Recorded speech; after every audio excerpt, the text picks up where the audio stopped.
Dans cet appartement, ici, à Nongo-Konteya, Fatoumata Diko vit avec son frère et sa belle-sœur. Diko est diplômée en communication. Après ses études, la quarantaine révolue n'a pas tardé de se lancer dans l'entrepreneuriat. Fatoumata Diko excelle depuis quelque temps dans la cordonnerie moderne, un métier qui n'est pas forcément réservé aux femmes. Nonobstant ses charges, Diko assure tout de même ses obligations chaque matin avant de sortir. Pour aller à son lieu de travail, Diko utilise cette moto pour ses déplacements. À seulement 45 minutes de parcours, nous voici à l'atelier de cordonnerie de Fatoumata Diko, ici à Nongo-Morikanteya. Fatoumata travaille avec 3 apprentis, tous des jeunes garçons à qui elle lègue son savoir-faire du métier de cordonnerie. Quand j'ai commencé le boulot, j'avais même honte de montrer ce que je faisais. Même ma famille ne savait pas ce que je faisais.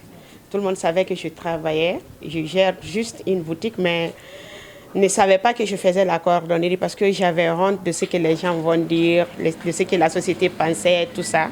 J'ai dit, attends, pourquoi avoir honte de ce qu'on fait? J'ai fait la vidéo, j'ai monté la vidéo. En plus, j'ai lancé ça sur TikTok et sur le réel, sur le Facebook. C'est là maintenant j'ai reçu beaucoup d'encouragement.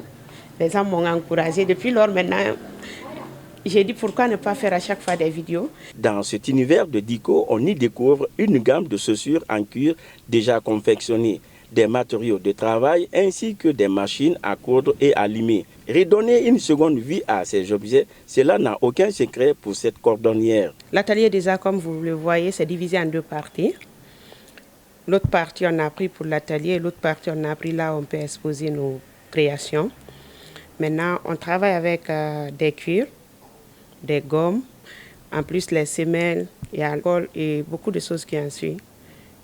C'est avec ça qu'on travaille ici, plus la machine qui est derrière moi, qui nous sert à limer les paires avant de les remonter sur les chemins. Au fait, rien ne vient au hasard, moi je vais dire comme ça. Seulement, il faut avoir une conviction. À travers son dispositif de vente en ligne, les clients s'intéressent de plus en plus à ces produits. Le prix des chaussures varie selon leur qualité. Fatoumata est patiente et rigoureuse, d'autant plus qu'elle est interrompue dans son travail par l'arrivée d'un client. Diko est à la fois artisane et vendeuse. Elle sait répondre aux demandes des clients grâce à son savoir-faire pointu et son sens relationnel. Nous avons les gens qui viennent ici pour prendre en gros et détail.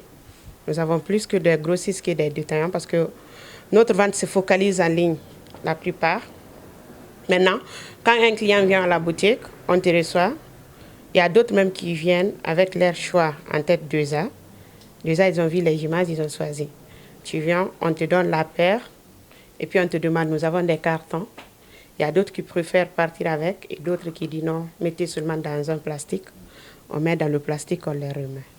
J'ai vu leur publication, c'est ce qui m'a motivé. J'ai vu la paire, ça m'a impressionné. Les paires de 250 000. Bon, je suis venu, c'était une paire. Voilà, comme j'ai vu que la chaussure, c'est un cuir de la bonne qualité. Moi, c'est la qualité qui m'intéresse. Parmi ces 3 apprentis, ce jour-là, seul Bangali est présent. Les prouesses de Dame Diko dans la cordonnerie ont impressionné le jeune homme. Ce qui d'ailleurs l'a incité à se lancer dans cette aventure. J'étais venu juste pour passer des vacances avec ma tante qui est là. C'est elle qui m'a montré la partie là, quoi. Parce que je n'ai rien à faire à la maison. Elle m'a poussé à venir travailler ici, souvent. Elle fait du beau travail. C'est ça qui m'a poussé à venir travailler avec elle, quoi. Quand on vient le matin, on nettoie ici d'abord. Je colore les cuirs, frotter et gratter les chemins avec les gommes. Au-delà de la cordonnerie, l'ambition de Fatoumata Diko est que dans le futur, de proposer des services annexes. C'est ce qu'on appelle la cordonnerie multiservice, avec la création de la marque appelée PM, Poreco Multiservice.